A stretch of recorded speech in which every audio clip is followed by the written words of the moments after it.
He preparado esta conferencia en 5 actos, donde yo lo que quisiera que al final de cuentas quede es una reflexión profunda acerca de lo que es este principio de responsabilidad en el derecho penal juvenil y especialmente enfocado desde la respuesta judicial que brindamos a los adolescentes que están siendo procesados penalmente.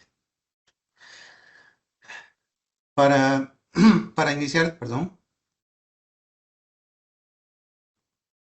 me gustaría compartirles una frase que en lo personal me ha parecido profundamente reveladora.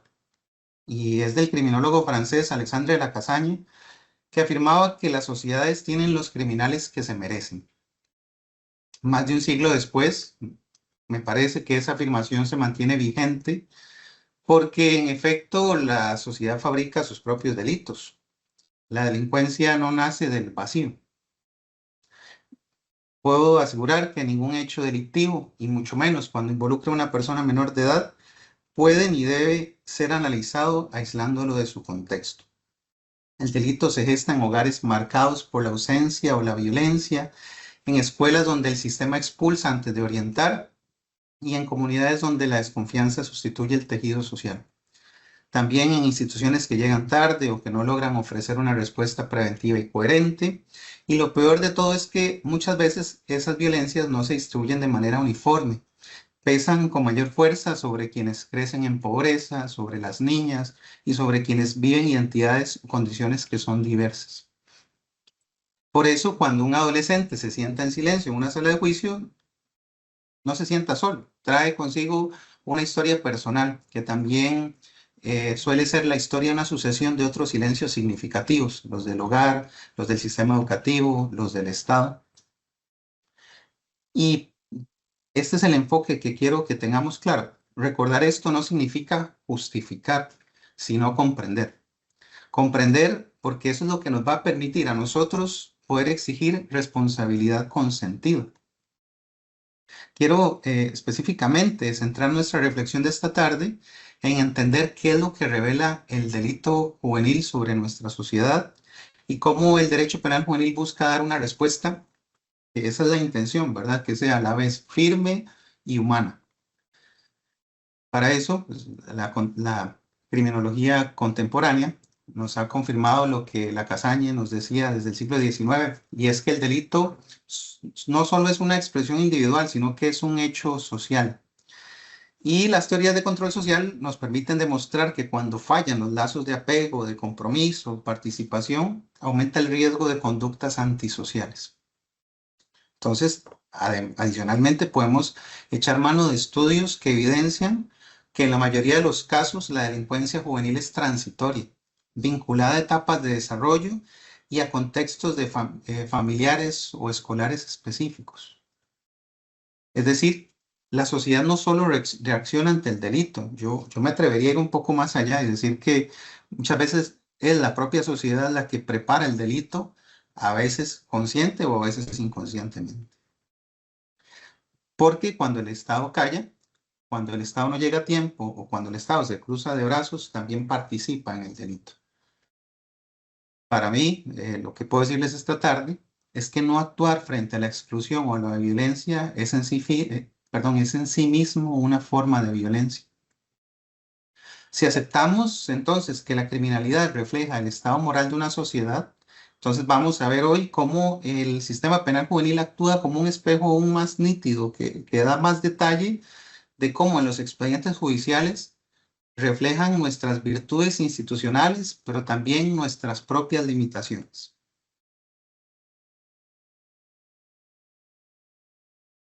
Cada audiencia, cada medida cautelar, cada sentencia revela que hay un equilibrio, o más bien diría yo, una tensión constante entre protección y responsabilidad. Es un binomio que no se termina de resolver. Y la forma en que nosotros abordamos esa tensión nos dará el grado de madurez que tiene nuestro Estado de Derecho. Entonces, me parece importante que debemos tener claro que cuando se inicia un proceso contra una persona menor de edad, no se busca castigar a un enemigo, se interpela a una sociedad entera, que la sociedad debe preguntarse qué hizo o qué dejó de hacer antes de que ese adolescente llegara hasta ese punto. Una de las principales virtudes del derecho penal juvenil es precisamente que la tensión que genera el delito obliga al Estado a actuar bajo una conciencia muy específica de que el castigo sin comprensión no enseña, pero también que la comprensión sin responsabilidad no corrige. Y es acá donde yo creo que muchas veces se falla en la forma en que se ve el derecho penal juvenil desde afuera, porque esa interpretación no es que busca chinear a los adolescentes, ¿verdad? No es tampoco tenerles lástima a ellos. Lo que nosotros hacemos todos los días no se trata de impunidad ni de compasión.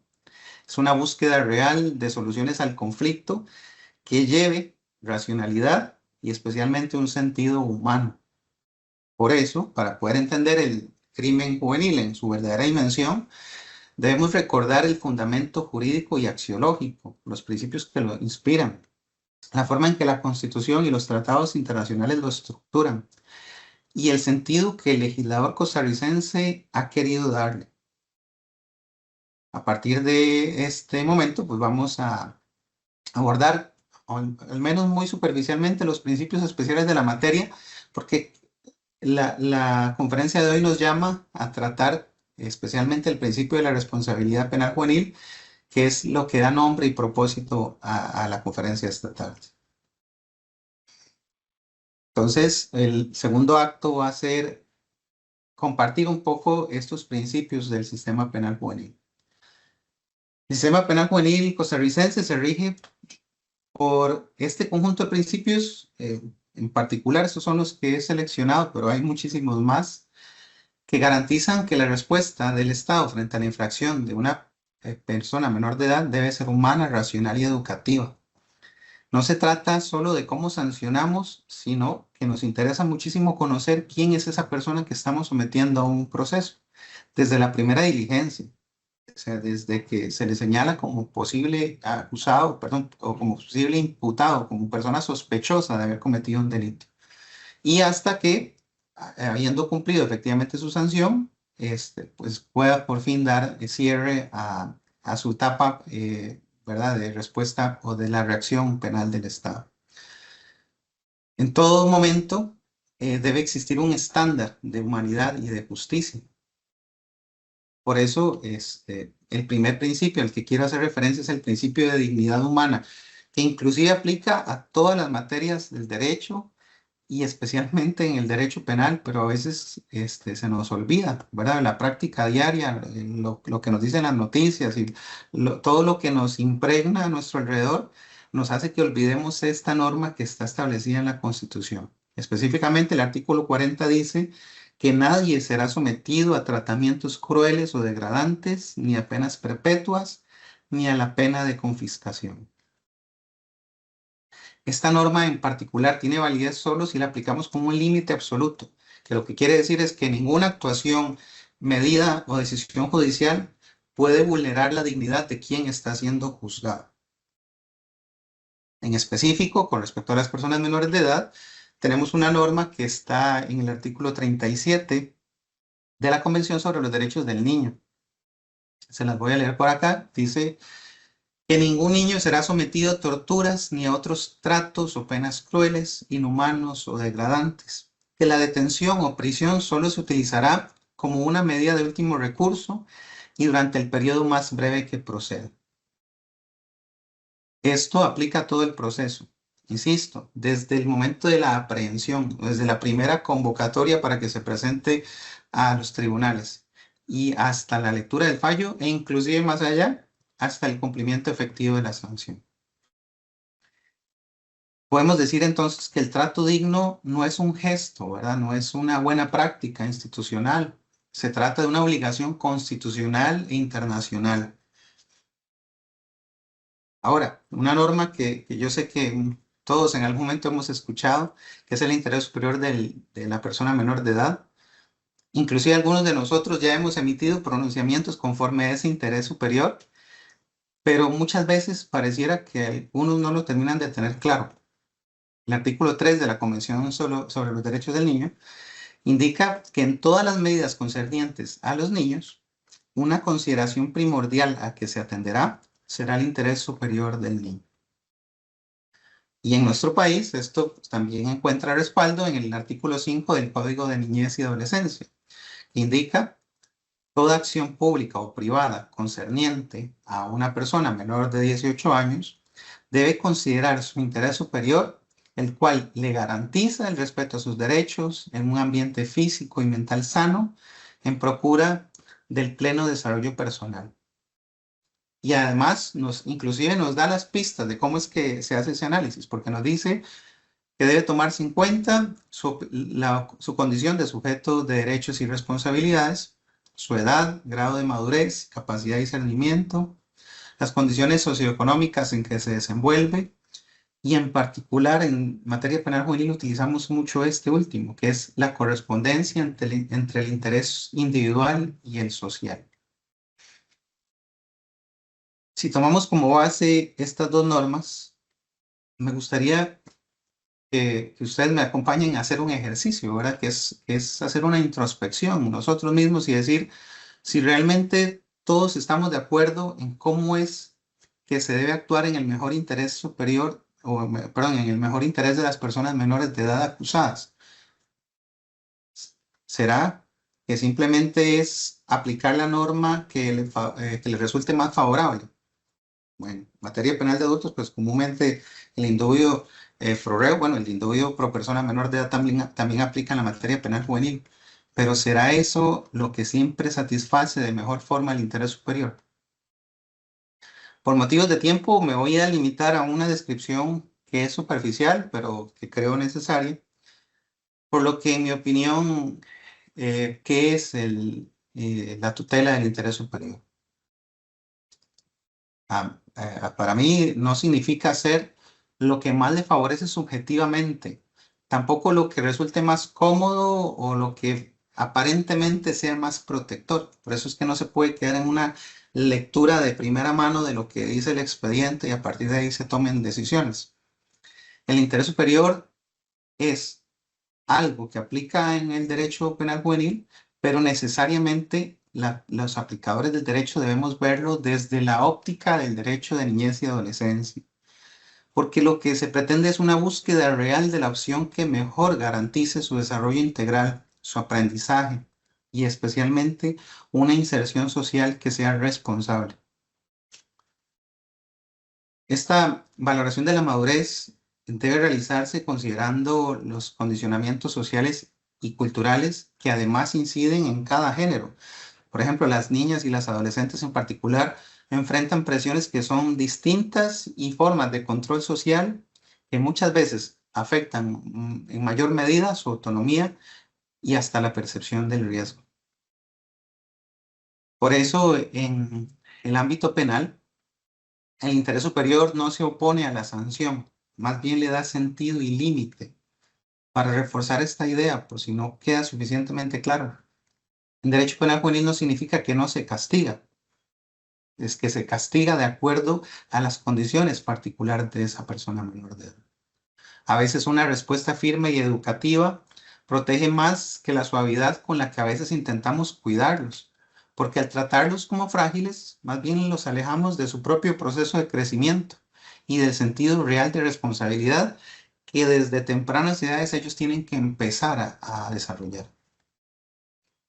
Ese principio es de acatamiento obligatorio, insisto, para todas las instituciones del Estado y debe aplicarse a todo el trato procesal, de nuevo, y esto aplica a todas las instituciones. Entonces, debe valorarse en la forma en que se le detiene, en la forma en que se le escucha para algún trámite, para alguna duda, o hasta cómo se le comunica una decisión. Y cuando se invoca, el interés superior no debe servir para suavizar el proceso o para buscarle, ¿verdad?, una sanción que sea más bonita o más fácil, sino más bien debe ser para humanizar. El siguiente principio que quiero que desarrollemos es el de la capacidad progresiva y del desarrollo evolutivo. Yo creo que todos podemos coincidir en esta pregunta, pero igual la voy a plantear. ¿Podemos exigir a un adolescente la misma madurez que a un adulto? Insisto, yo creo que la pregunta es bastante obvia, pero la hago porque me sorprende cómo en estos días últimamente, ¿verdad? Más recientemente, cómo se está distorsionando esta realidad, especialmente cuando se invocan discursos populistas de endurecimiento penal. Cada vez uno escucha más la frase de hay que castigarlos como adultos porque son criminales igual de violentos, ¿verdad? Hay que poner penas más altas, y lo que se busca de alguna forma es simplemente ver al sicario, ver a la persona adolescente que está actuando mal y a partir de ahí que eso sirva como un efecto ejemplarizante para los demás. Frente a estas críticas, nuestra legislación es clara. El artículo 7 del Código de Niñez y Adolescencia dispone: la persona menor de edad es responsable de sus actos conforme a su desarrollo evolutivo y a la madurez de sus facultades y especialmente a las condiciones en las que se encuentra. También me interesa citarles el Comité de los Derechos del Niño de las Naciones Unidas emitió la observación general número 24. Específicamente en el párrafo 22 señala que las pruebas documentadas en los campos del desarrollo infantil y la neurociencia indican que la madurez y la capacidad de pensamiento abstracto todavía están evolucionando en los niños de 12 y de 13 años, porque la parte frontal de su corteza cerebral aún se está desarrollando. Por lo tanto, es poco probable que comprendan plenamente las consecuencias de sus actos o los procedimientos penales. El comité añade que la adolescencia es una etapa singular de definición del desarrollo humano caracterizada por un rápido desarrollo del cerebro. Me interesa mucho que escuchemos con atención esta parte. Lo que afecta la asunción de riesgos a ciertos tipos de toma de decisiones y a la capacidad de controlar sus impulsos. Por lo que el comité alienta a los estados parte a que tomen nota de los últimos descubrimientos científicos y que eleven en consecuencia la edad de responsabilidad penal en sus países a 14 años como mínimo. Y considerando las pruebas obtenidas en los ámbitos del desarrollo y la neurociencia, que indican que los cerebros de los jóvenes continúan madurando inclusive más allá de la adolescencia, el comité elogia a los estados que mantienen edades mínimas de responsabilidad penal como de 15 o 16 años e insta a los estados parte a que no la reduzcan en ninguna circunstancia. Que eso es también algo que creo que ustedes también habrán escuchado que recientemente se habla, ¿verdad? Inclusive de bajar la edad de responsabilidad penal. Por esos motivos, eh, insisto en el deber de valorar este principio de capacidad progresiva porque nos exige hacer una valoración de la madurez real del adolescente. Y esto debe hacerse en cada etapa del proceso, al decidir si comprende sus derechos, al recibir su declaración, al escucharle, al brindarle una participación efectiva, al valorar su responsabilidad y al resolver su situación jurídica.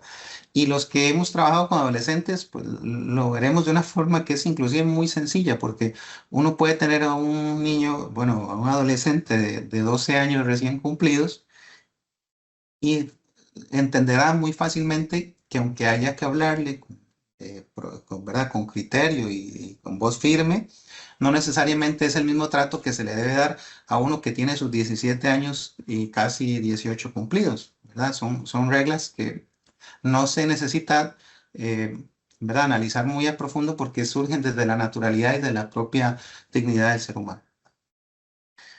Pero insisto, el adolescente debe ser tratado como sujeto de derechos y su opinión debe tener un peso real en el proceso. Para eso debe tomar como parámetro mínimo las garantías que son aplicadas en los procesos penales de adultos.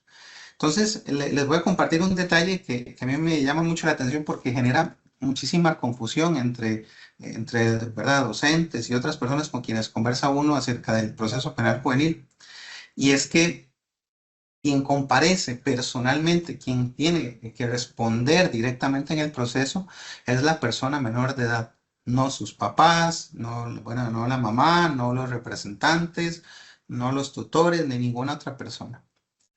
Específicamente, el artículo 33 de la Ley de Justicia Penal Juvenil indica que los padres o madres, tutores, por ejemplo, solo pueden participar si se apersonan al proceso como coadyuvantes o si asisten como testigos.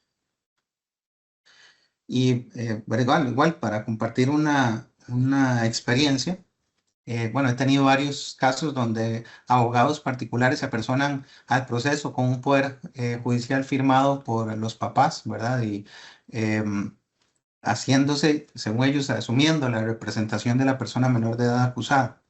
Sin embargo, esos nombramientos carecen de validez, porque quien debe hacer el nombramiento es directamente la persona menor de edad. También es común que inclusive cuando se hace un análisis de verdad de alguna solución alterna o una conciliación y las condiciones que se deben cumplir, por ejemplo, se puede observar cómo los abogados dicen, o en algunos casos me ha tocado escuchar que dicen, bueno, permítame un momento para ir a preguntarle a la mamá, ¿verdad? Y realmente es donde uno observa la falta de conocimiento y de esta capacidad de observar directamente a la persona menor de edad y que él sea el partícipe, ¿verdad? No solamente, eh, ¿verdad? En un modo accesorio, sino que él sea inclusive el protagonista de estas decisiones. Esto también ocurre en instituciones como el IAFA, el MEP o la Caja Costarricense de Seguro Social, donde la atención del adolescente exige la presencia de un adulto responsable, pero en todo el proceso penal juvenil no es requisito para ninguna actuación o etapa del proceso que el adolescente venga acompañado de un adulto. Les voy a compartir rápidamente el artículo 82 de la Ley de Justicia Penal Juvenil. Dice que si el adolescente tiene entre 12 y 15 años, y bueno, y menos de 15 años, su declaración se realiza, es decir, la declaración indagatoria de ellos, se realiza en presencia del defensor. Y si es posible, de sus padres o tutores. Pero inclusive, bueno, y viendo un poco ya me saltó un comentario en este momento, pero aquí lo dice muy claro, ¿verdad? Que esto aplica para los adolescentes desde los 12 y hasta antes de los 15 años. Y que solo la presencia de padres o tutores solamente se considera como algo que sí es posible. Mientras que en el artículo 83 hace referencia a los mayores de 15 años y menores de 18, que va un poco más allá porque dice que sus padres o tutores solo podrán asistir si el menor de edad lo solicita. Es decir, es él quien elige si desea que sus padres estén presentes en una audiencia y si quieren que escuchen el desarrollo ¿verdad? De lo que ahí se va a realizar. Esto podría parecer algo difícil de comprender. El tema es que durante muchos años a los adolescentes se les trató como si fueran simples objetos de tutela. Pero la realidad es que el derecho penal juvenil nos hace cambiar esa mirada, porque le habla al adolescente como un igual ante la ley. Lo reconoce, esta frase que hemos escuchado tantas veces, pero lo reconoce realmente como un sujeto de derechos y de responsabilidades. Ahora hablemos del principio de proporcionalidad y racionalidad de la respuesta estatal. El artículo 25 de la Ley de Justicia Penal Juvenil dispone que las sanciones que se impongan dentro del proceso tendrán que ser racionales y proporcionales a la infracción o al delito cometido. Por su parte, la observación general número 24, de la que les comenté, perdón, dispone en el párrafo 76 que el comité pone de relieve que la respuesta que se dé al delito debe ser siempre proporcionada no solo a las circunstancias y a la gravedad del delito, sino también a las circunstancias personales, la edad, la menor culpabilidad, las circunstancias y necesidades del niño, inclusive si procede las necesidades relativas a su salud mental, así como a las diversas necesidades de la sociedad, especialmente a largo plazo. Esto que realmente parece bastante obvio, sigue siendo uno de los mayores retos del sistema. Eh, También he leído votos, ¿verdad?, del Tribunal de Apelación, inclusive ¿verdad?, en resoluciones que me han anulado, porque lo que entienden de alguna forma es que la proporcionalidad aplica solo a la sanción, ¿verdad? O inclusive a las medidas cautelares. Pero en mi criterio, eh, para que realmente tenga una validez efectiva, tiene que abarcar toda la decisión judicial. ¿Cuánto dura una medida cautelar? Si una intervención policial es necesaria o si procede a aplicar una solución alterna al conflicto. Em, Igualmente, les voy a hacer pues comentarles por lo menos algunos ¿verdad? De las críticas que yo he escuchado. Si ustedes han escuchado alguna otra, igual pueden irlas escribiendo ahí en los comentarios y luego las tomaremos en cuenta también. Pero muchísimas veces he escuchado que dicen, bueno, como son menores de edad no les hacen nada. Inclusive los propios adolescentes a veces dicen, bueno, como yo soy menor de edad tampoco me pueden hacer nada. O a veces también dicen, bueno, es que el sistema solo los protege. ¿Verdad? Esto de alcahuetería, también he escuchado que dicen, les dan una nalgadita y ya. El problema es que este tipo de percepciones lo que hacen es confundir el derecho penal juvenil con un sistema de asistencia o de protección social, y debo ser muy enfático en esto, el derecho penal juvenil no es nada de eso. Tanto el trato durante el proceso como la sanción que se imponen deben ser proporcionales y racionales.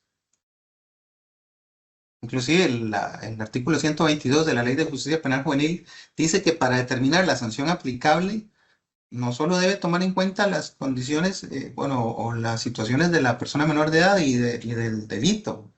Lo que dice específicamente es que debe existir, bueno, una capacidad para cumplir la sanción, pero esta frase que a veces pareciera quedar en el olvido, que es la proporcionalidad, racionalidad e idoneidad de la sanción. Es decir, toda sanción impuesta debe ser racional y proporcional, no a lo que nosotros creamos que es mejor para esta persona menor de edad. Y en eso creo importante hacer una pequeña paréntesis, porque inclusive el proceso penal de adultos le da protagonismo a la persona imputada y muchas veces deja de lado a la víctima. Eh, si nosotros no sabemos aplicar el principio de responsabilidad en materia penal juvenil, se va a sentir aún ese desinterés por la víctima, se va a sentir aún más marcado, porque si nos enfocamos demasiado en el menor de edad y en sus intereses, olvidamos toda una realidad que está detrás del delito. Por eso, no significa entonces que no vamos a hacer nada, es aprovechar qué opciones, qué alternativas existen en la ley.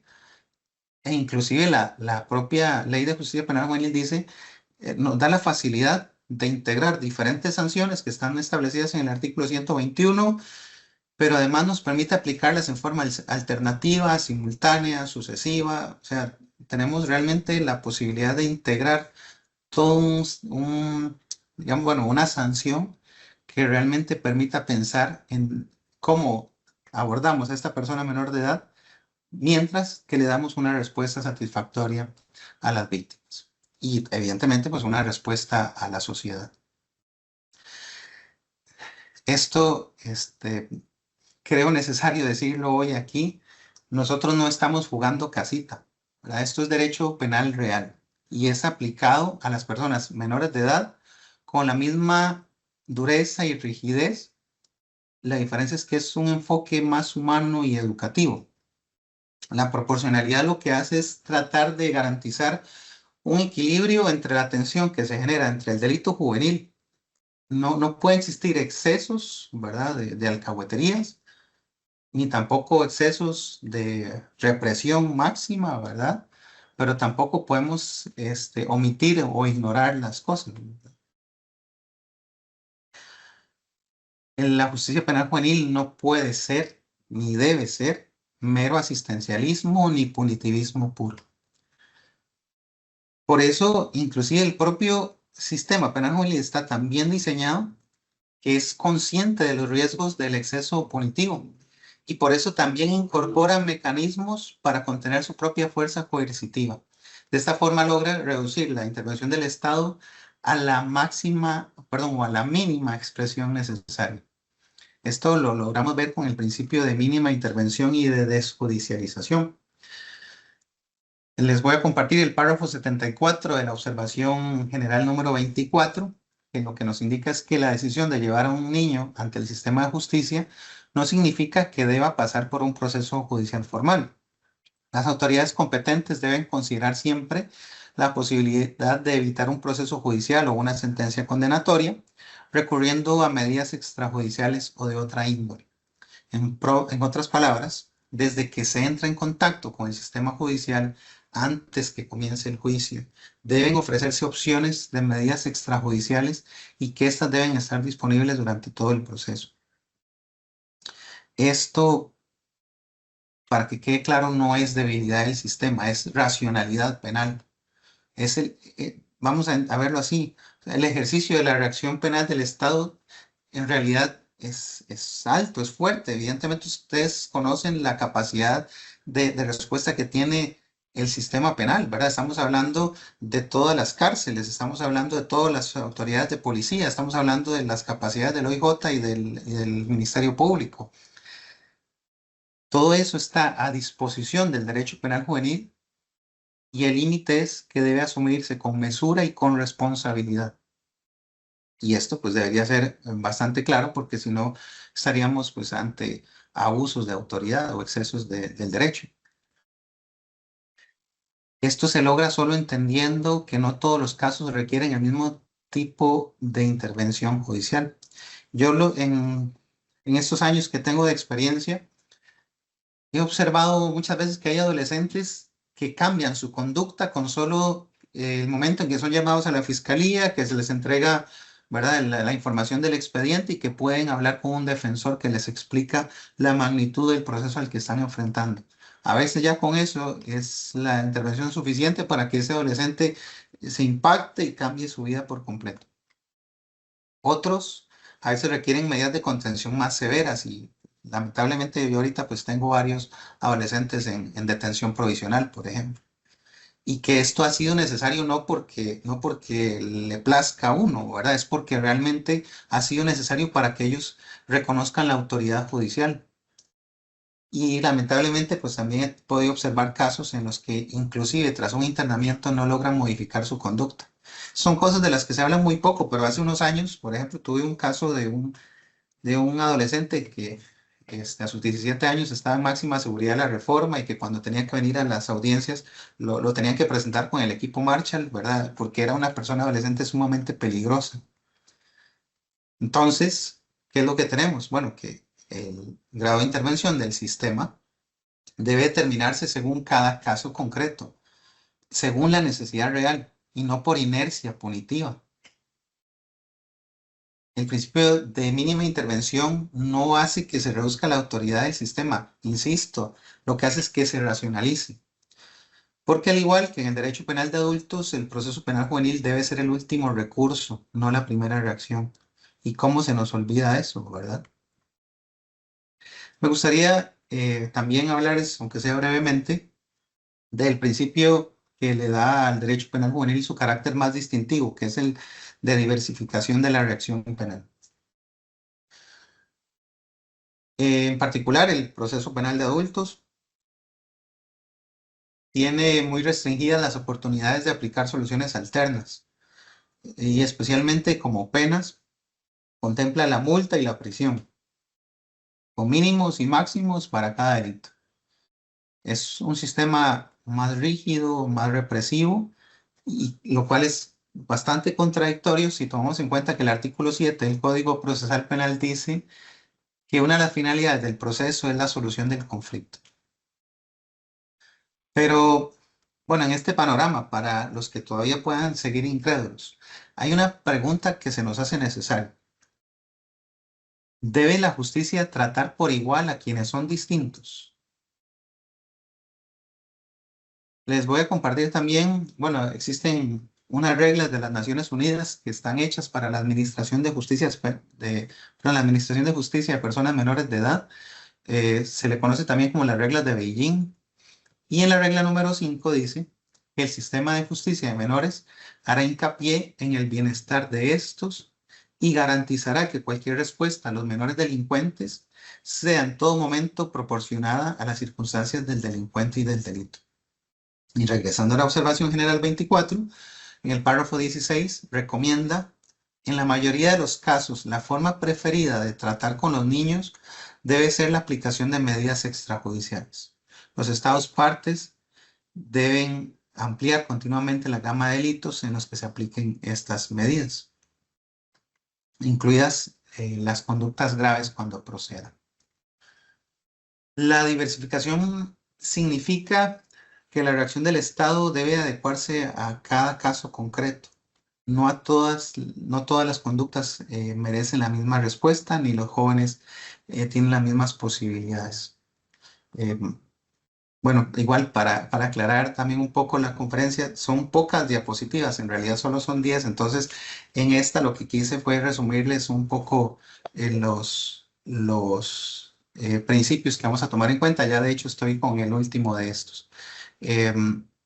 Pero bueno, decirles que en cada caso deben valorarse las condiciones personales, familiares y sociales de la persona menor de edad, específicamente sus factores protectores y también los factores de riesgo que limitan su desarrollo. No sé si hoy nos acompaña alguien del Departamento de Trabajo Social y Psicología, pero vieran la importancia que tienen estos estudios psicosociales en un proceso penal juvenil, porque realmente son radiografías, ultrasonidos, ¿verdad? Ecografías, no sé cómo escribirlo, pero son pericias que nos permiten conocer a profundidad cómo es la vida de esa persona que estamos sometiendo al proceso penal juvenil, y eso nos ayuda a no andar dando, ¿verdad? Intentos de ciego, sino que realmente, podemos determinar específicamente qué es lo que esa persona menor de edad necesita. De acuerdo con este principio, que es el de la diversificación de la reacción penal, podemos hacer algo que a mi criterio pues es maravilloso, que es diseñar una respuesta a la medida de cada persona. Y esto evita que la reacción penal se convierta en la simple aplicación automática de penas mínimas de prisión, como lamentablemente ocurre todos los días en nuestro país. Quiero pues muy brevemente hablarles de la jurista argentina Mari Belov, que es una de las principales referentes latinoamericanas en materia de justicia penal juvenil. Y ella nos recuerda que en un sistema de este tipo se establecen como consecuencia jurídica de la comisión de un delito sanciones diferentes que se extienden desde la advertencia y amonestación hasta los regímenes de semilibertad o privación de libertad en institución especializada. En caso de que sea necesario recurrir a una reacción estatal coactiva, la centralidad la ocupan estas sanciones y lo alternativo es la privación de libertad. Por eso no es casualidad también que en nuestro país los artículos 121 y 123 de la ley prevean sanciones que van desde la amonestación, que es pues, una llamada de atención, también se le realiza una advertencia a la persona menor de edad de que debe modificar sus comportamientos, adecuarse a lo que el Estado le dice que tiene cómo debe actuar, y además que se espera de él que en el futuro no sea involucrado en procesos penales juveniles. Esa es la sanción, digamos, la más baja, pero tenemos sanciones que van a un internamiento especializado hasta por 15 años. La ventaja es que al tener diferentes formas de aplicarlos, que podemos aplicar inclusive dos o tres sanciones diferentes, digamos que estas se apliquen conjuntamente, nos permite graduar las medidas cautelares, las soluciones alternas y las sanciones, todo de acuerdo con el tipo de reacción que sea necesaria para esa persona menor de edad. Ahora, podríamos hablar del principio de responsabilidad en sentido estricto, y que esto es, ¿verdad? Un doble valor que trae consigo, uno ético, porque impide que el poder punitivo se ejerza sin límites, y el otro que es un sentido político, que es porque expresa la confianza del Estado en que las personas menores de edad realmente pueden transformarse. Eh, Regresando a la observación general número 24, la justicia penal juvenil debe responder al delito con humanidad y eficacia, promoviendo la reintegración y evitando la reincidencia. No podía hacer una conferencia sin hablar del recordado jurista costarricense, don Álvaro Burgos Mata. Él es o fue uno de los principales impulsores del derecho penal juvenil en nuestro país, a quien tuve el privilegio de conocer y de admirar profundamente. Y él sostenía que la sanción penal juvenil tiene un fin eminentemente pedagógico y el objetivo fundamental es fijar y fomentar las acciones que le permitan a la persona menor de edad su permanente desarrollo personal y la reinserción en la familia y la sociedad. Sin embargo, que también debe tomarse en cuenta que la sanción trae consigo un carácter negativo, porque al limitar los derechos del individuo, también responde a los criterios de la prevención general. Por eso, la reacción penal juvenil no debe ni debería reducirse a un castigo arbitrario. Debería concebirse como un verdadero espacio de transformación. En este caso, la fortaleza y la legitimidad de la reacción penal juvenil no radica en la severidad, sino en la capacidad que va a tener el Estado para exigir a las personas adolescentes que orienten sus comportamientos conforme a lo que se espera de ellas y que asuman, pero especialmente con dignidad, la responsabilidad de sus actos. Creo que todos podemos coincidir en que errar es parte de la fragilidad humana, pero la grandeza y la sabiduría se reflejan en la forma en cómo elegimos corregir nuestros errores.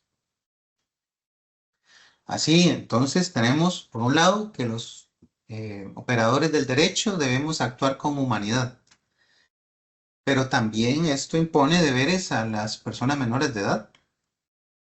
Y aquí es donde debemos superar esta visión del pobrecito Huila que lo que necesita es ayuda o que es una víctima del sistema, ¿verdad?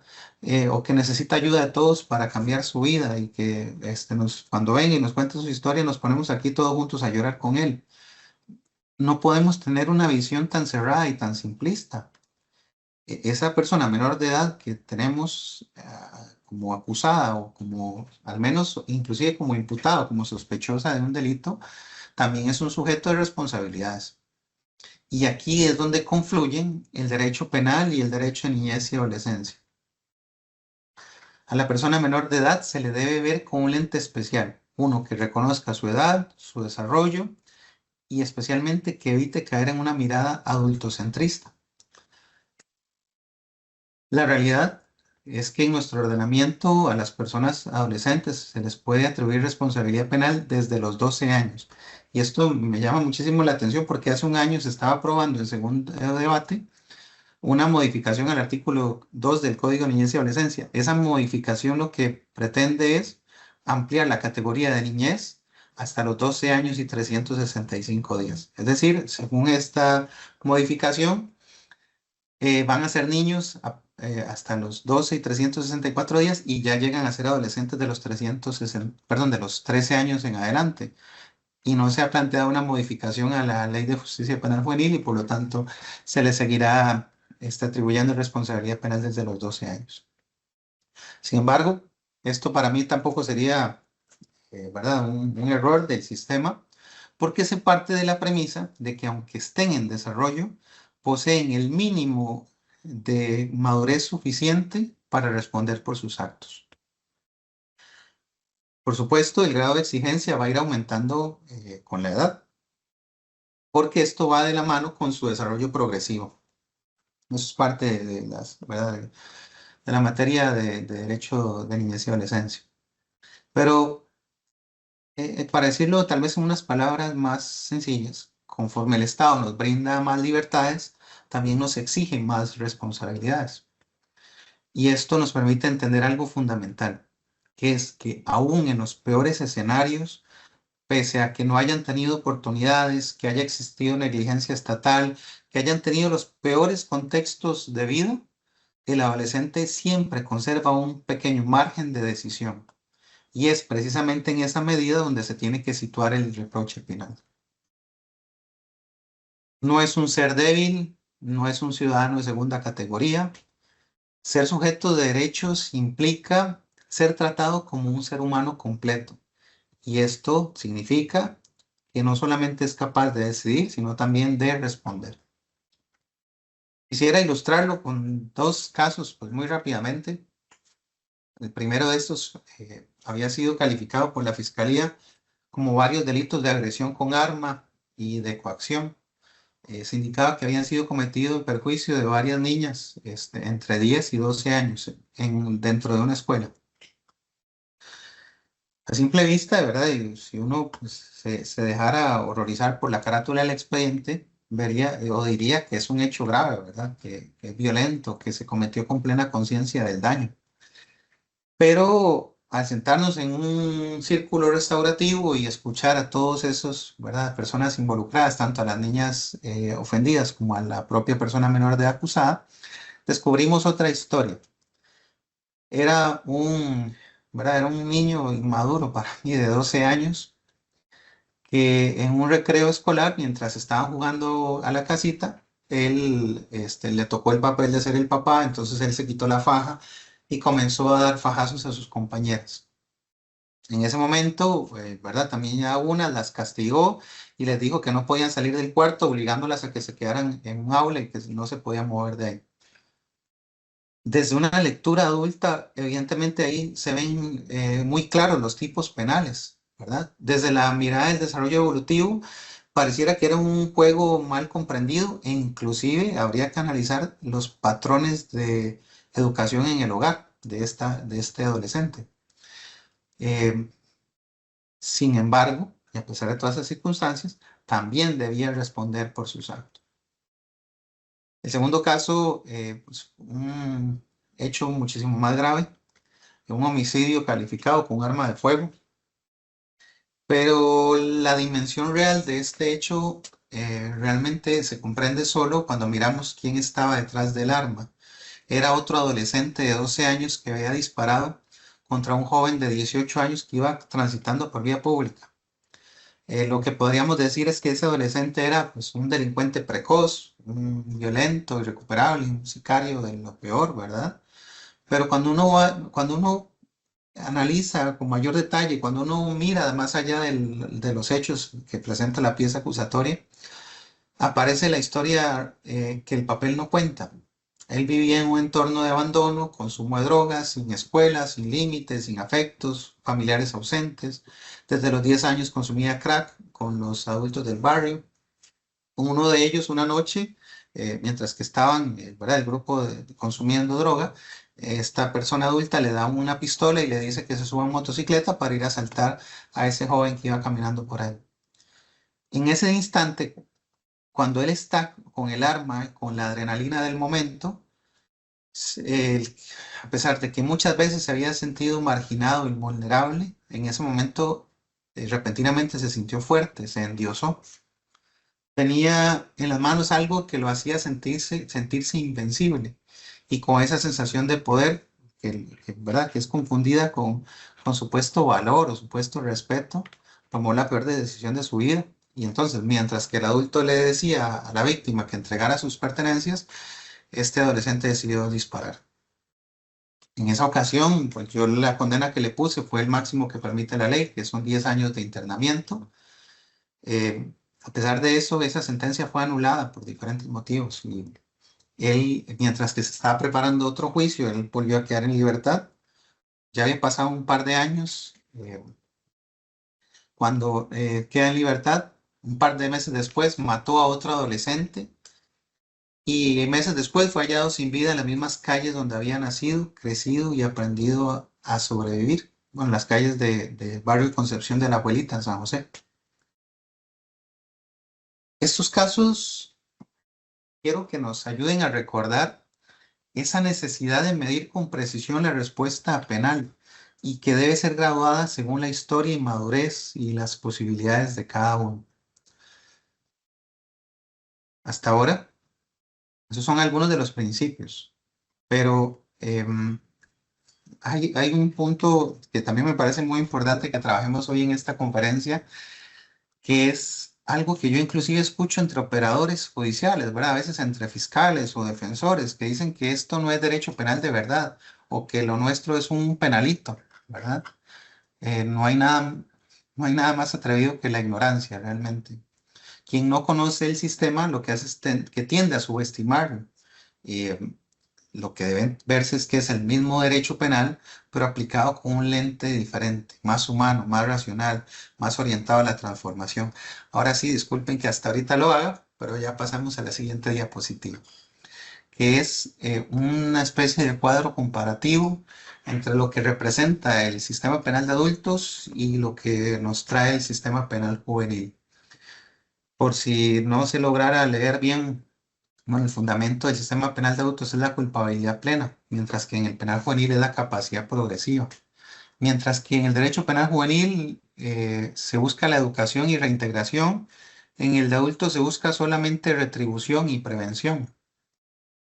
El tipo de respuesta penal es coercitiva, en el caso de nosotros, socioeducativas. Y las penas máximas, bueno, en la de adultos es de 50 años la máxima, pero realmente lo que tiene es un efecto disuasorio. La de nosotros 10 o 15 años, lo que se busca es un efecto formativo. Por eso el enfoque en adultos es represivo y en materia penal juvenil es formativo y garantista. Y como resultado, el proceso penal de adultos lo que consigue es el castigo del daño. Nosotros lo que tratamos de construir cada día es comprensión y cambio especialmente. Como pueden ver, el sistema entonces penal de adultos se basa en algo que es fundamental, que es la culpabilidad plena, y por eso busca retribución y prevención.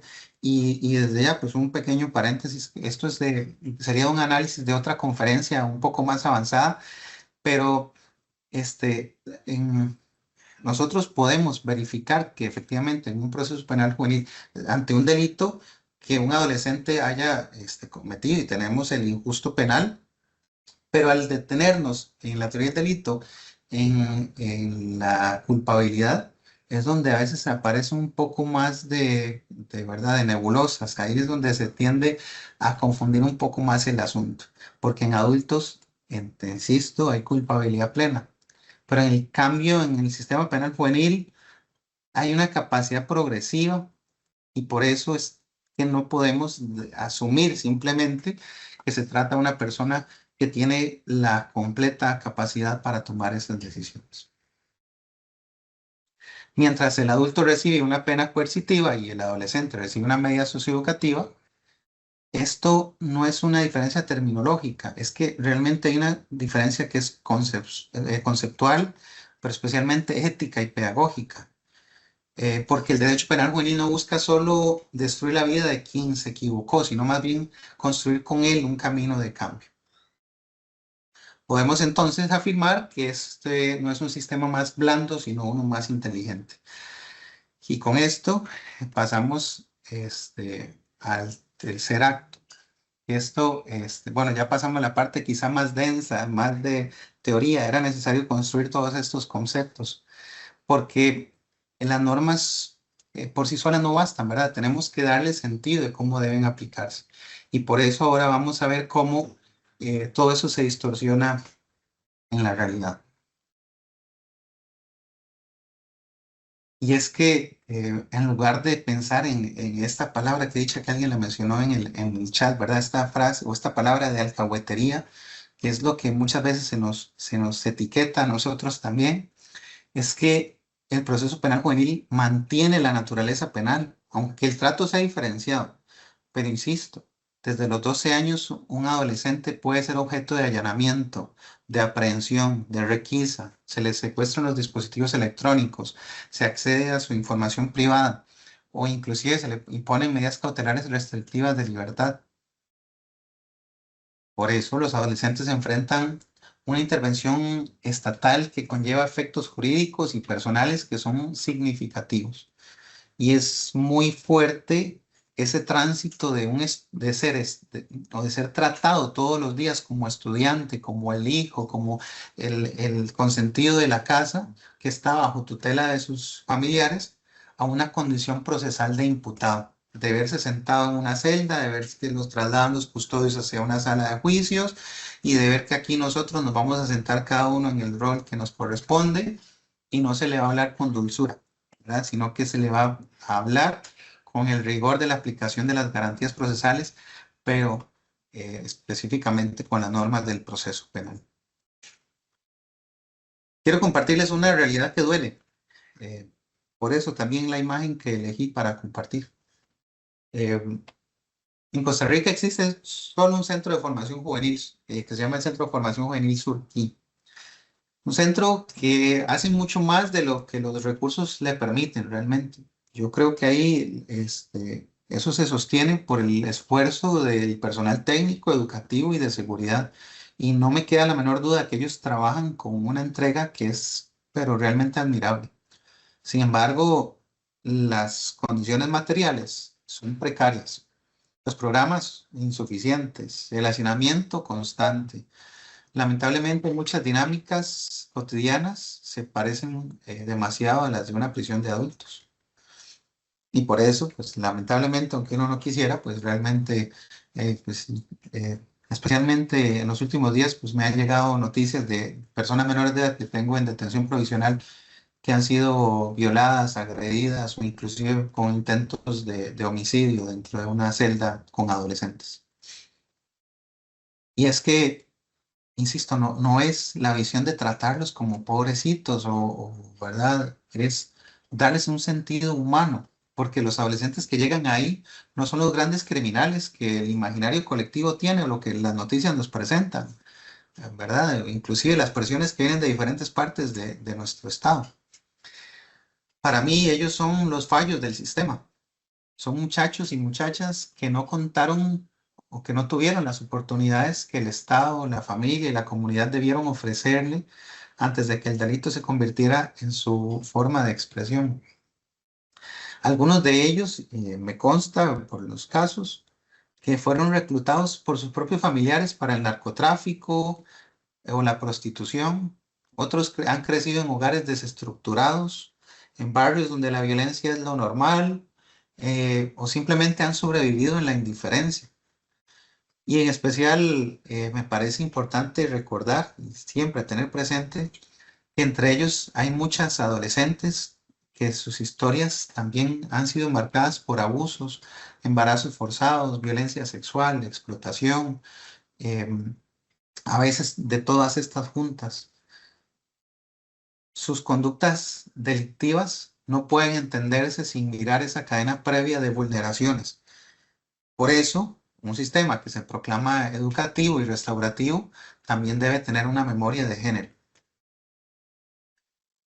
En todos estos casos, yo estoy convencido de que si alguien hubiera intervenido a tiempo, sus vidas serían distintas. Muchas veces ni siquiera hacía falta una intervención especializada. Bastaba una persona docente, un profesional de trabajo social y psicología, una amistad, una vecindad atenta o alguien que les escuchara. Tal vez insistir en que, porque también he visto algunas manos que se levantan, yo lamentablemente por motivos de... Perdón, don José Pablo, es que para poder silenciar a la persona que estaba con el micrófono abierto, lo silencié a todos. Ya, si puede activar usted su micrófono nuevamente, las disculpas del caso. Perfecto, no, muchas gracias. De nuevo, aprovecho más bien este impasse para insistir en que puedan escribir en el chat los comentarios y que al final de cuentas quisiera que esto no sea una, ¿verdad? Una apropiación de lo que es el derecho, sino esto lo que les estoy presentando hoy es mi visión del derecho penal juvenil. Entonces, por eso todas estas cosas quisiera que las podamos conversar al final. Bueno, como les decía, en muchos de los casos se podría haber intervenido antes y haber intervenido antes habría ocasionado que las historias fueran diferentes. Pero en los casos que están ahorita en el Surquip, por lo menos, puedo decir que son casos en los que hemos llegado tarde. Y cuando el Estado llega tarde, casi siempre llega con fuerza. Con allanamientos, perdón, aprehensiones, medidas cautelares y al final con sanciones privativas de libertad. Y así es que hay algo que es todavía más grave, no solamente es triste esa realidad, sino que hay algo peor aún, que es que terminan olvidados. Ellos se convierten en una carga social que preferimos no mirar, ¿verdad? Nadie sabe sus nombres, sus historias, nadie habla de las violaciones a sus derechos, ni de su mínima expectativa de reinserción. Es esa indiferencia colectiva, ¿verdad? Ese silencio es quizá la forma más cruel de castigo social que existe, que es el olvido. Nos olvidamos que eran seres humanos que en muchos casos nunca recibieron amor y aún así les exigimos que desde una celda aprendan a amar y a convivir. Y la pregunta que debería resonar dentro de nosotros en este momento es, ¿qué podemos esperar entonces de estas personas que fueron privados de su infancia, de oportunidades y de afecto? ¿A dónde es que los conduce un sistema que solo los reprime y que no los comprende? Sin un trato digno en un centro de formación, estamos empujando sus vidas hacia la violencia, las drogas, la exclusión y lamentablemente y muy probablemente a una muerte temprana. Y no podemos olvidar que esto también es una forma de violencia estatal. Pero les voy a mostrar otra realidad. Fuera de esos muros y algo más cercano a todos nosotros, les cuento que la violencia también se aprende. En los centros educativos, que deberían ser espacios seguros, la agresión se ha vuelto parte del paisaje cotidiano. Si les pudiera contar la cantidad de casos, la mayor cantidad, ¿verdad? La mayor cantidad de casos que ingresan acá al juzgado son por agresiones entre estudiantes. Muchísimas, todos los meses. Y muchas de esas nacen de una instrucción doméstica muy conocida, que es si le pegan, defiendes o no se deje. O inclusive he escuchado cosas peores de si a usted le pegan y no hace nada, yo a usted le voy a pegar por no haberse defendido. Esta frase tan lamentable bajo la supuesta idea de proteger, lo que está haciendo es normalizando la agresión y perpetuando culturas de violencia. ¿Cómo podemos decir que Costa Rica es un país pacífico y nos inflamos el pecho y nos llenamos de orgullo diciéndolo cuando esto es lo que enseñamos en nuestras casas? Lo más preocupante es eso, que no tanto el adolescente que agrede, que sí, que tiene que asumir la responsabilidad y nosotros también tenemos aquí formas para atenderlos. Pero realmente el cuestionamiento es ese aprendizaje social que lo está precediendo, que es la convicción de que la violencia es una forma legítima de resolver conflictos. Entonces no deberíamos enfocarnos solo en cuántos homicidios han ocurrido en este año 2025, que lamentablemente pues nuestro país está desangrando, pero también hay que enfocarlo en qué es lo que está pasando en los centros educativos. Cuando estas agresiones llegan a un punto en que tienen que ser judicializadas, la respuesta institucional suele ser idéntica a la del sistema penal de adultos. La fuerza pública perfectamente ingresa a los colegios, esposa a los involucrados o a todos los que encuentre pues ahí en el grupo, los traslada en patrullas o perreras y los presenta acá en los tribunales y a partir de ahí yo puedo como una medida cautelar ordenarles que no sigan ingresando a ese colegio, algunas veces les toca ir a buscar trabajo. A ellos, en otros casos, también se les requisa, se les decomisa sus dispositivos, se accede a sus documentos e información privada, se interviene en sus comunicaciones y también se les trata como objetos de prueba. En la práctica, aunque el marco normativo proclama un trato especializado, terminamos tratándolos como adultos criminales. Y esto también deja cicatrices profundas. También, bueno, quiero contarles, sin que eso salga de esta conversación que tenemos en este momento, porque no quiero juzgar a nadie, pero debo mencionar algo más doloroso aún, que es la indiferencia de los adultos que están llamados a educar a estos adolescentes. En muchos colegios ya el agotamiento de los profesores es extremo y entonces he visto a los docentes que al ver a sus estudiantes golpearse deciden no intervenir y a veces no se meten y lo que dicen es nada más por temor a que nos denuncien por un abuso sexual o porque yo también pueda salir golpeado. Y yo puedo decir que el miedo es comprensible, pero no justifica el abandono moral, porque pueden, y de hecho como adultos debemos ser más inteligentes, debemos tener más conocimiento de todas las estrategias que podemos implementar. Pero cuando un docente ve la violencia y no actúa, rompe un vínculo pedagógico que es el más esencial, que es el de la protección. Y esa omisión no es neutral, también es una forma de violencia silenciosa. Hemos dejado de tener compasión, de sentir humanidad, y cuando un colegio renuncia a educar, el sistema penal ocupa su lugar. Lo que puedo En este caso, resolver o lo que pudo haberse resuelto con diálogo o mediación termina en expedientes, audiencias y sanciones. Estas realidades lo que hacen es que nos muestran una contradicción entre lo que dice ¿verdad? Lo que dicen las normas y lo que el sistema penal juvenil ha entendido como un sistema educativo y restaurativo. El tema es que nosotros proclamamos, ¿verdad? Y ustedes van a escuchar muchísimas conferencias, libros, artículos, que se habla muchísimo de estos principios, de la dignidad, la proporcionalidad, el interés superior, la reinserción, pero a veces eso no llega a todos nosotros en la práctica y se termina convirtiendo como en una rutina burocrática. Nos interesa más centrarnos en el trámite que en la persona y al final de cuentas pues es un caso más y que la estadística me está apurando porque tengo muchísimos casos que resolver y no doy abasto con todo.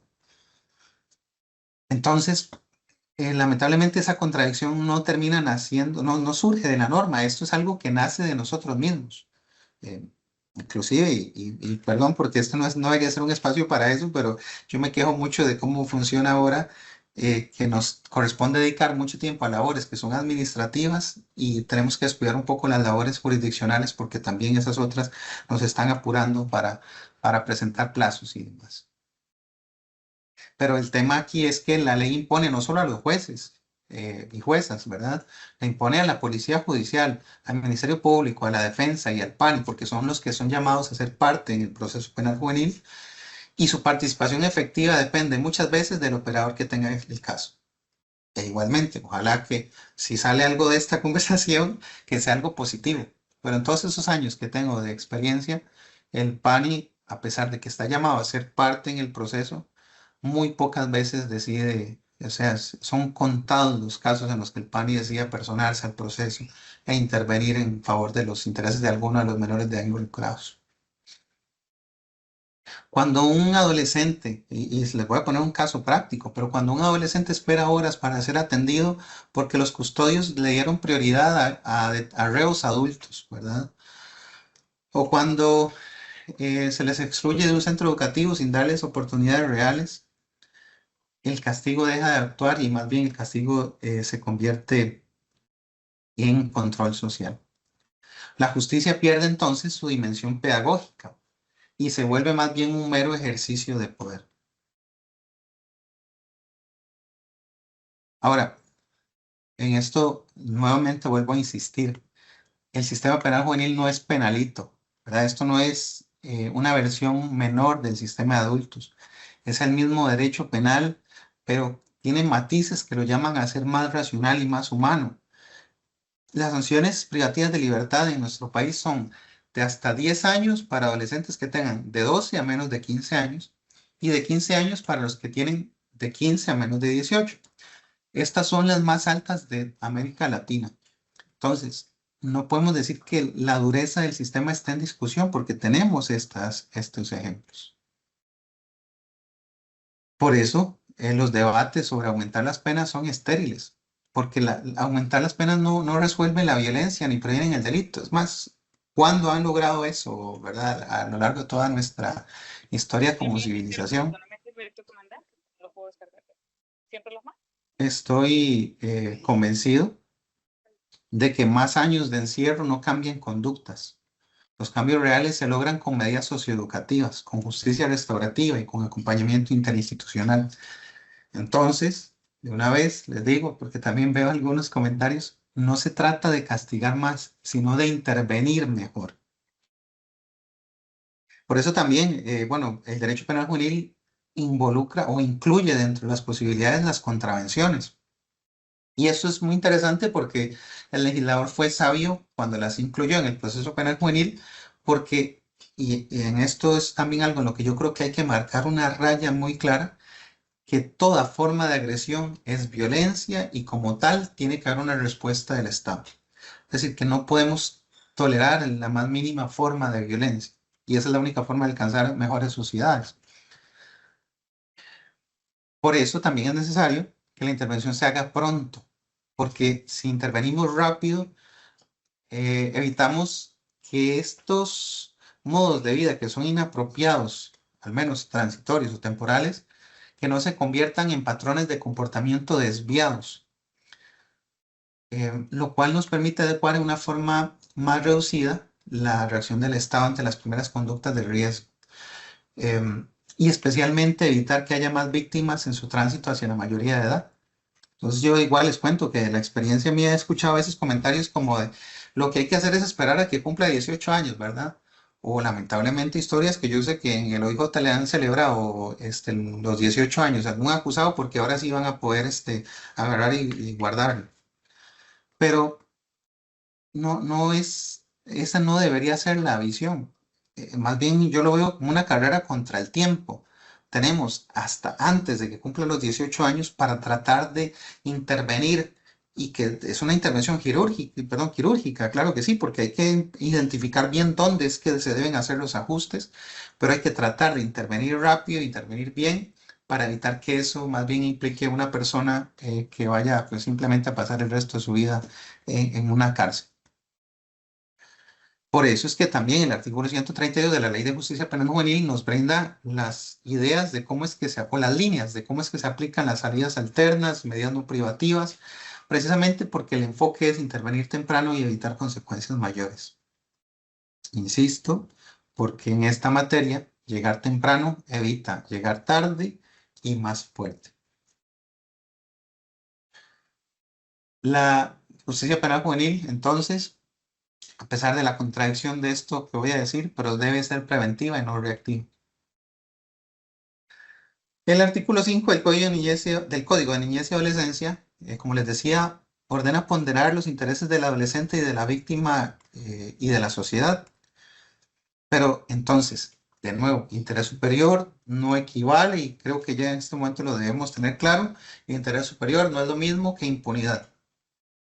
A veces lo que más favorece al adolescente no es el archivo o la absolución, es una sentencia que le ayude a comprender las consecuencias de sus actos y le brinde acompañamiento. La justicia penal juvenil protege cuando se responsabiliza con sentido, porque hay que detrás de esto una necesidad de reparar a la víctima y también de restablecer la convivencia social. Entonces, ¿qué es la ventaja de lo que les puedo comentar? Bueno, inclusive podemos hablar de justicia restaurativa, que lo que nos permite es convertir esa responsabilidad en una oportunidad. Y en ese momento el adolescente deja de ser objeto de sanción y se convierte más bien en un objeto de reparación. Avanzando ya al cuarto acto, quiero hablarles de cómo el derecho penal juvenil transforma la responsabilidad bajo esta premisa de que el adolescente es sujeto de deberes y de derechos. Nos permite entender que tiene la capacidad de decidir, y en este caso mi función como juez penal juvenil no es absolver ni castigar como si fuera un acto mecánico, ¿verdad? O automático. Es equilibrar más bien la técnica y la humanidad, es proteger sin sobreproteger y sancionar sin destruir. Y esto es pues una labor que se ubica en la atención que surge del propio delito, no solo del grado de responsabilidad y la participación que tuvo el adolescente en los hechos, sino también, insisto, en la respuesta a las víctimas y a los intereses legítimos del Estado. Por eso, a veces, por ahí un micro. Qué pena, don Pablo, nuevamente. Si gusta activar su micrófono. Sí, gracias, gracias. Bueno, por eso les decía, quizá una pregunta que deberíamos hacernos no es qué fue lo que hizo el adolescente, sino dónde estábamos nosotros y el resto de instituciones del Estado cuando empezó a hacer. Y todo esto nos va a llevar al núcleo de esta conferencia, que realmente es la culpabilidad, y la culpabilidad como una de las etapas de la teoría del delito. En el derecho penal juvenil, y como les adelantaba hace un rato, pues la culpabilidad no puede ser uniforme. No existe, digamos, esa posibilidad de aplicarle a todos el mismo parámetro. Cada adolescente representa una ecuación distinta de comprensión, madurez y contexto. Entonces, si alguna vez quieren ver algo difícil de hacer, es fijar una sanción de una sentencia de penal juvenil. porque realmente hay que hacer una especie ¿verdad? De abstracción de todo lo que les he dicho hasta ahora, más las condiciones de vida de esa persona menor de edad, y al final ver que toda esa abstracción se decanta a algo que usted cree que con base en ese interés superior va a ser lo que permita la reinserción social de esa persona menor de edad. Por eso, para mayor facilidad, pues yo les cuento algo que yo le llamo la teoría del reproche dinámico, que lo que significa es que el reproche penal debe formularse según las condiciones personales, familiares y sociales del adolescente. No se trata de una especie de relativismo moral, es pura racionalidad jurídica. O sea, es decir, insisto, no es de justificar, no estamos justificando una conducta, estamos determinando con honestidad hasta qué punto le era realmente exigible que actuara conforme a derecho. A diferencia del juicio de reproche que se formula en una sentencia penal de adultos, en el proceso penal juvenil es mucho más profundo, como les decía, porque nos ayuda a evaluar cómo era la vida del adolescente antes de los hechos, si existían factores, ¿verdad? O condiciones de apoyo, si ha logrado construir un proyecto de vida autónomo. Em, pero bueno, un adolescente que ha sido criado en violencia, pobreza y desatención, pues el reproche no puede ser el mismo o con la misma intensidad que otro adolescente que sí haya tenido todas las oportunidades y decidió ignorarlas, porque también debo decir que eso es parte de la realidad. No todos los que vienen acá son adolescentes que han tenido ausencia de condiciones o contextos de vida que sean tan tristes o tan, ¿verdad? Con tantas vulneraciones. Tenemos casos de adolescentes que han tenido todas las facilidades y aún así decidieron actuar ¿verdad? De una forma contraria a lo que el derecho dispone. Lo mismo ocurre entonces cuando el reproche desconoce el contexto de género, porque las adolescentes, especialmente en conflicto con la ley, que enfrentan estas violencias estructurales, roles impuestos, expectativas sociales que condicionan sus decisiones. Entonces, el reproche dinámico también nos permite analizar cómo esas estructuras influyen en la conducta, dándole un enfoque de género real. Y por eso, insisto, la respuesta penal puede ser más racional y más justa. Eh, Viéndolo de otra forma, el reproche dinámico no elimina la responsabilidad, no es que descartamos que haya culpabilidad y por lo tanto pues, corresponde, ¿verdad?, absolver, porque no hay delito, sino que o reducir la condena. Lo que hace el reproche dinámico es contextualizar. Mantiene vigente el principio de culpabilidad, pero lo transforma en una herramienta pedagógica y humanizadora. Y entonces el límite de la sanción no está como ¿verdad? En las penas de adultos, que el tipo penal nos dice un mínimo y un máximo de prisión. En el caso de nosotros, esos límites de mínimos y máximos, lo único que sirven es para identificar cuál es el valor que en Costa Rica se le da a un cierto bien jurídico tutelado.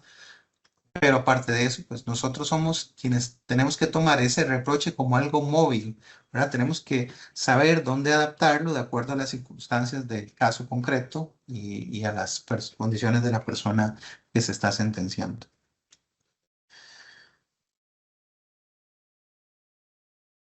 Aquí la idea es eh, no renunciar a castigar, más bien es hacerlo con sentido, con una medida y además con esperanza, porque cuántas veces también decimos, ¿verdad? Que pareciera una frase muy repetitiva, los adolescentes son el futuro de la sociedad o los jóvenes son el futuro de la sociedad.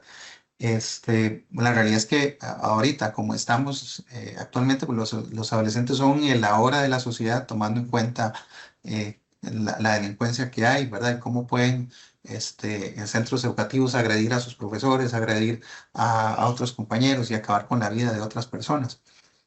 Pero la realidad es que si somos conscientes de que los adolescentes están representando a nuestro país, también nosotros debemos tratar de actuar con esperanza, porque si no, realmente, pues lo que podemos decir es que el país no sirve, ¿verdad? Que el sistema no funciona y lo más fácil sería entregarnos a la anarquía.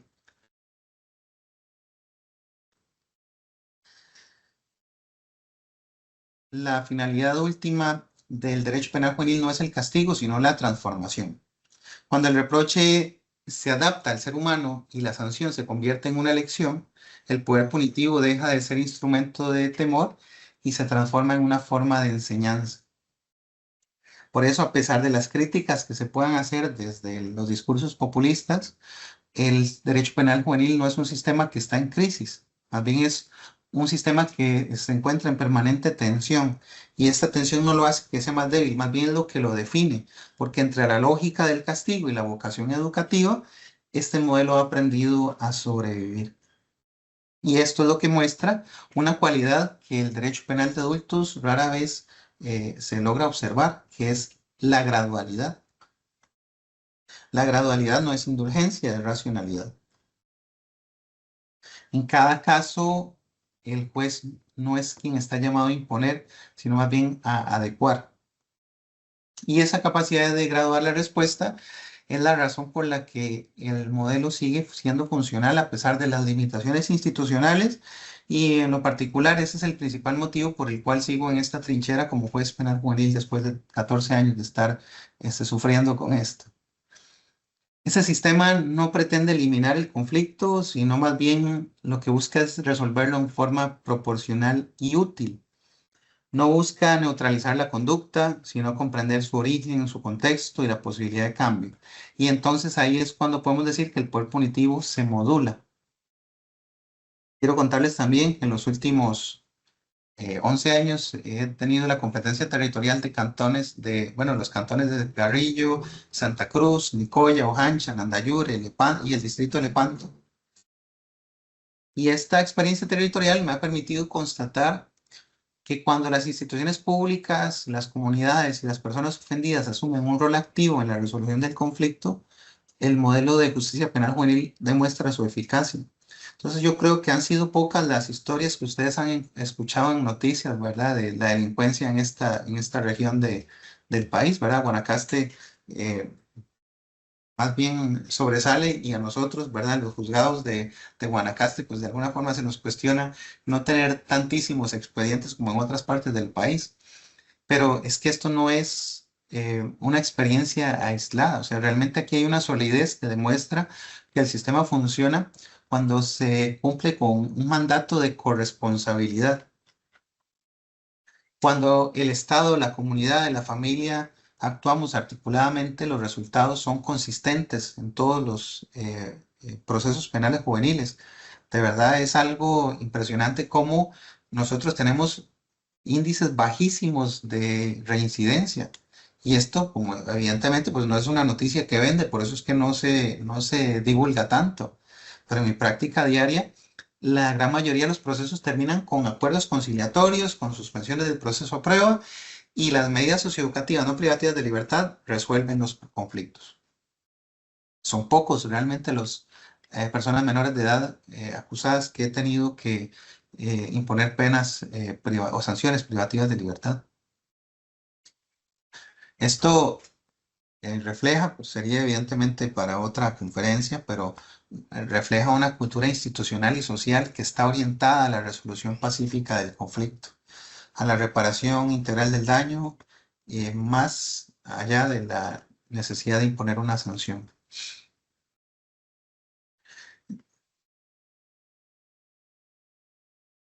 Me parece también que ya ¿verdad? Ya vamos un poco en el cierre de la conferencia, pero insistir en estas frases, ¿verdad? El asistencialismo infantiliza porque despoja de responsabilidad, pero el punitivismo destruye porque anula la posibilidad de reconstrucción.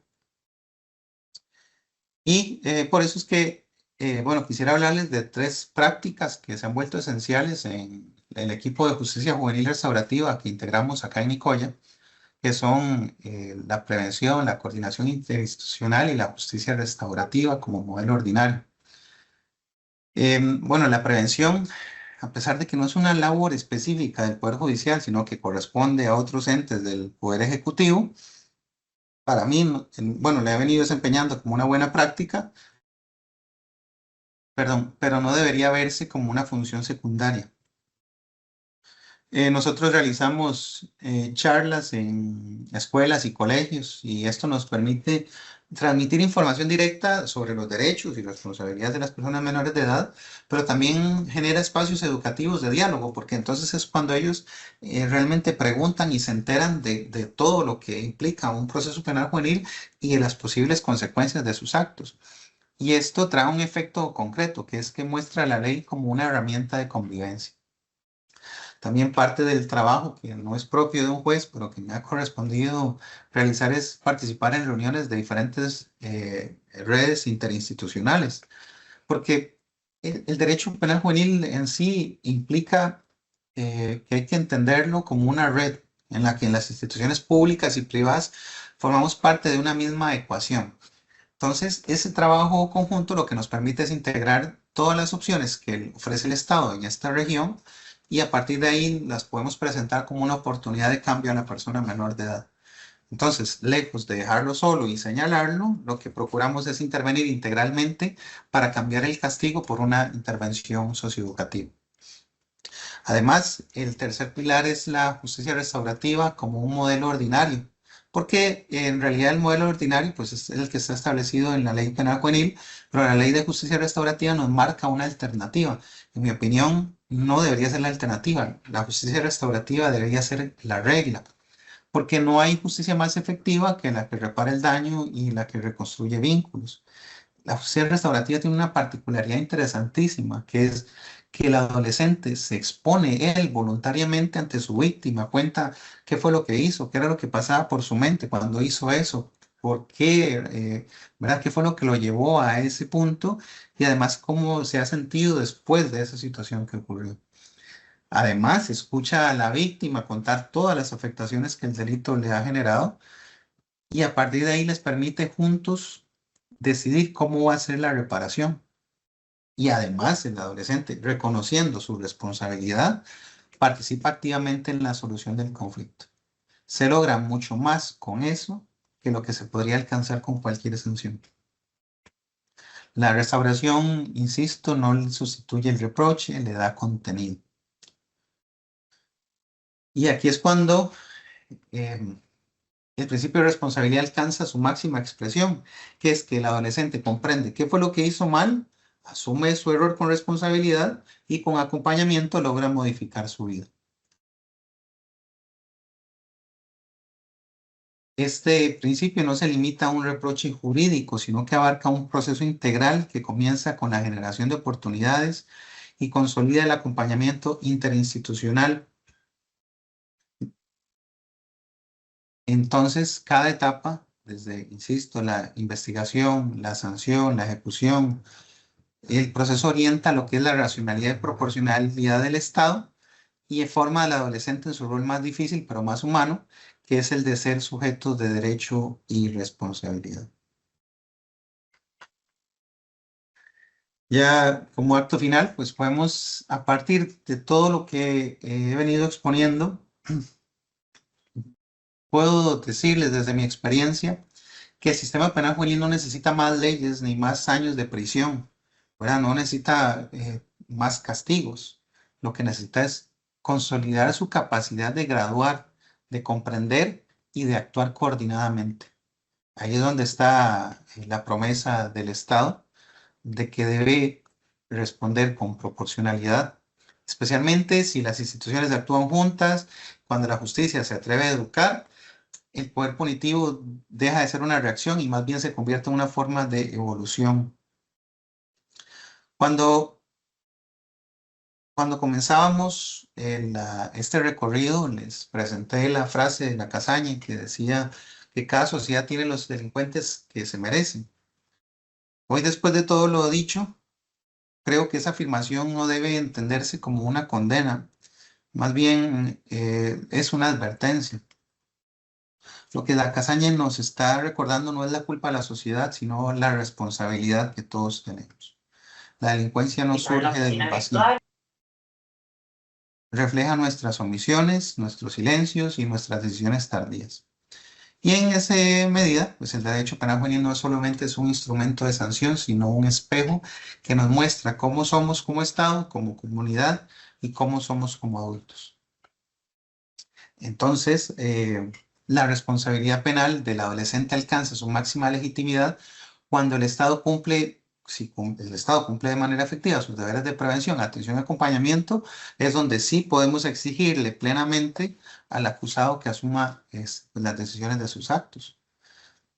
Porque entonces se trata de una decisión de infringir la ley, pero que es consciente y libremente asumida. De esta forma, el reproche es que adquiere más sentido, no porque el castigo sea más severo, sino porque se dirige a quien sí tuvo opciones reales y decidió transgredirlas. De esta forma, una sociedad coherente y presente deja de ser corresponsable por omisión y permite que la sanción recupere su sentido ético y educativo.